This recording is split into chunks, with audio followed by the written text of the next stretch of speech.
Remember the early 90s? Hip-hop was taking off in popularity in various regions.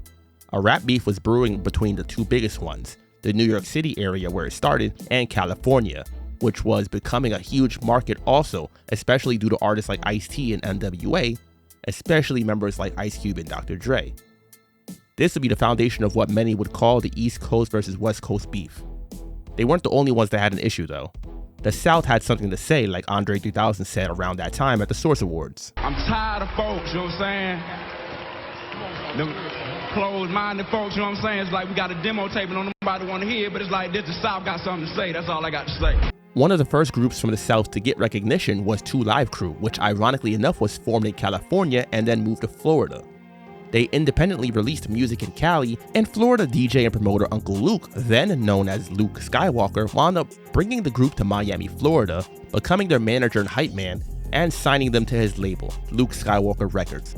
The label name wound up being shortened to Luke Records, however, due to legal matters regarding Luke Skywalker from the Star Wars series. Like I said, it's ironic because NWA also originated in California. These two groups have more in common than just being formed in the 80s. They were both extremely controversial for similar reasons, and they helped pioneer the rap scenes of their respective areas. NWA in gangsta rap, or reality rap as they called it at times, and Uncle Luke and 2 Live Crew with Miami bass. Dr. Dre went solo in 1991 and released his debut album, The Chronic, in December 1992, which heavily featured his protege, Snoop Doggy Dogg, now known as Snoop Dogg, and fellow Death Row record artists like Lady of Rage, DLC, and Kurupt. The hit single, F of Dre Day, from the album is well known for being a diss track to Eazy-E, but others were dissed on the track as well, like Tim Dog, which I've covered on a previous video. Another one of those people being Uncle Luke. On the third verse, which is by Dre and Snoop, Snoop has the lines, "Now understand this, my nigga Dre can't be touched. Luke's bending over, so Luke's getting fucked," which is pretty self-explanatory. Implying your opponent was gay in some way was extremely common in the 90s. Then these Dre lines are also a shot at Luke. "If it ain't another hoe that I got to fuck with, gap teeth in your mouth so my dick's got to fit, with my nuts on your tonsils, while you're on stage rapping at your whack-ass concert, and I'ma snatch your ass from the backside and show you how Death Row pull off that who ride. Now you might not understand me, cause I'ma rob you in Compton and blast you in Miami." Luke has a gap-toothed smile. Check out some pictures and it's pretty obvious. And of course, he's well known for being from Miami. The video for the song even features an Uncle Luke lookalike to drive the point home about the gap tooth and all. On the B-side to the F of Dre Day single, there's the song Puffin' on Blunts and Tangeray, which features Dre on the intro and outro, with Lady of Rage, Daz, and Kurupt rapping the verses. Side note, Kurupt has one of the best verses I've ever heard from him on this song. On Dre's intro, he takes a minute out to throw shots at people like Eazy-E, Tweety Bird Loc, and of course Uncle Luke again. The reason that they dissed Luke to begin with is the question you probably want to know the answer to though. This wasn't just some diss that came out of the blue. The beef with them goes back a bit further. According to an interview 2 Live Crew member Brother Marquise had with Vlad TV, the beef began apparently because when they were on tour in California with NWA, a dancer from 2 Live Crew spent the night with Eazy-E and Dr. Dre. This apparently rubbed Luke the wrong way and he wound up leaving. Considering how much they rapped about hoes and all that, I do kind of question why Luke would be that upset by it. Maybe a pride thing. F of Dre Day might be the most well known, but it wasn't the first shot on wax however. On Luke's second album, I Got Shit on My Mind, released in February 1992, there's the song Fakin' Like Gangsters, which as you could imagine is a shot at fake gangsters. And who did I say were pioneers in gangsta rap earlier? NWA. The song features Florida rapper JT Money from the Poison Clan, who was signed to Luke's record label, and Luke speaks throughout the song like on the intro and outro. On the second verse, JT Money has the lines, "And I hate fuck niggas who perpetrate, like niggas making love songs first. Next time you see them, all they do is curse, talking about all the niggas they killed. First they was lovers, now they trying to be real." Which would appear to be a diss of Dr. Dre, who before being in NWA, was in the group World Class Wrecking Crew and was making love songs. After that verse, a sample is played from NWA's second album, Niggas for Life, which further drives home the point of this being a diss to NWA and Dr. Dre in particular.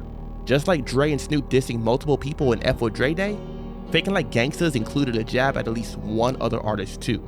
On the first verse, JT Money has the lines, "Tired of niggas saying how bad they are, frontin' like gangsters, but I call them gang stars.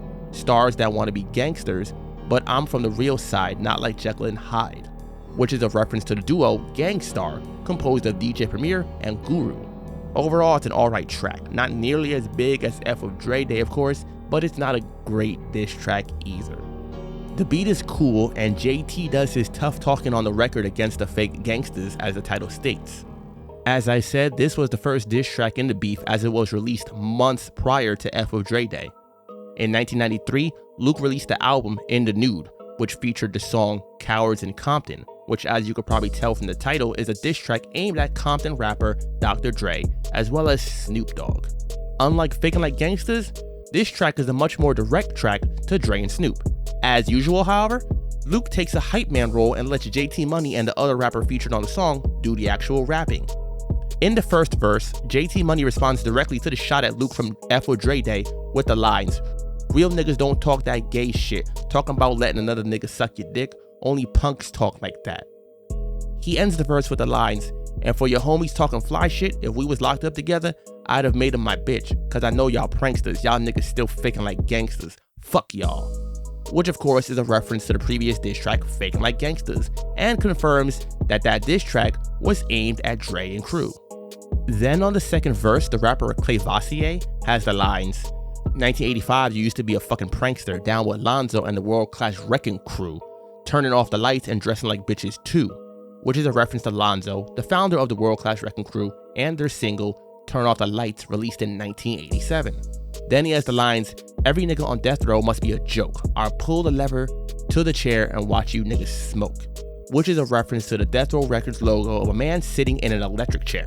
JT Money comes back for the third verse and he has the lines, "That nigga changed gears like a 10-speed. Last album, that nigga was against weed. Now he's Mr. Chronic Man," which is a reference to the NWA single Express Yourself from their debut album Straight Outta Compton.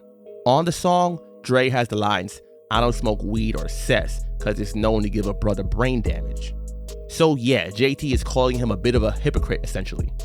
Like Dre did with F of Dre Day, Luke has a video for Cowards in Compton. Throughout the video, they essentially do a parody of Dre and Snoop videos. Dre and Snoop lookalikes are seen driving a car with a license plate saying Corn Row, once again mocking their record label. Also on that album, before the diss track, is a skit titled Dre's Mama Needs a Haircut, which of course is a skit dissing Dr. Dre. Also in 1993, Snoop released his debut album, Doggy Style, which featured the song The Shiznit. On his second verse, he has the lines, "I'm finna fuck a bitch, what's her name? It's Luke. You tried to see me on the TV, use a BGDOGG. Yes, I'm a OG, you can't see my homie Dr. Dre, so what the fuck a nigga like you gotta say? Gotta take a trip to the MIA and serve your ass with a motherfucking AK. You can't see the DOGG cause that be me."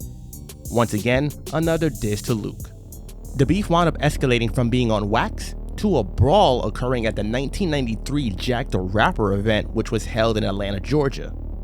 According to various sources, Uncle Luke and crew engaged in a fight with Death Row members and allegedly came out the victors. And the crazy part of Jack the Rapper I talk about in the book was when we had the big fight with Snoop Dogg them in Death Row. Yeah. You know, when we had the little beef going on, and then they eventually came down to Jack the Rapper. It was downtown and had them grew big out of the Marriott out there by the airport. They got to be in this big thing. They had to go to the big hotel downtown. From then, the beef was essentially squashed. Uncle Luke, on a Vlad TV interview from 2015, stated that he reached out to Jack the Rapper and his daughter Jill about reaching out to Suge Knight before the event in order to try to squash the beef. He's then asked about squashing the beef and stated that he and Suge met up at the Super Bowl in Miami later on and talked things out. In 2023, Big Gip from the Goody Mob spoke in various interviews on the situation as well about how people from both Florida and Georgia fought people from Death Row Records and messed up the hotel the event was being held at. You go back and listen to the records, there was a beef going on between Death Row and Luke Skywalker back then. And I remember the first time they saw each other was in Atlanta, downtown Atlanta. And they got to understand, man, the South, the South don't play. The South pulls no punches. We scared of nothing. We are not scared of the boogeyman. And they learned their lesson that You can't just come to this region and just do what you want to do. You had to respect it. And Luke, during them times, was the king of the South. So yeah, all that sex rap from Uncle Luke and the crew clearly didn't mean that they weren't also ready to fight it out either, apparently. Florida, being a neighboring state to Georgia, it does make sense that they would team up against people from California. What are your thoughts on this beef? It's one that is not talked about very often at all, and I chalk that up to the fact that there were several other big rap beefs going on at the same time, like Ruthless Records and Death Row Records, or the East Coast versus the West Coast, both of which I've talked about on the channel before. The early 90s was a great time for hip-hop, and this is yet another story from back then. Remember to subscribe to the channel, click that thumbs up button to like the video, and leave a comment with your thoughts on the situation.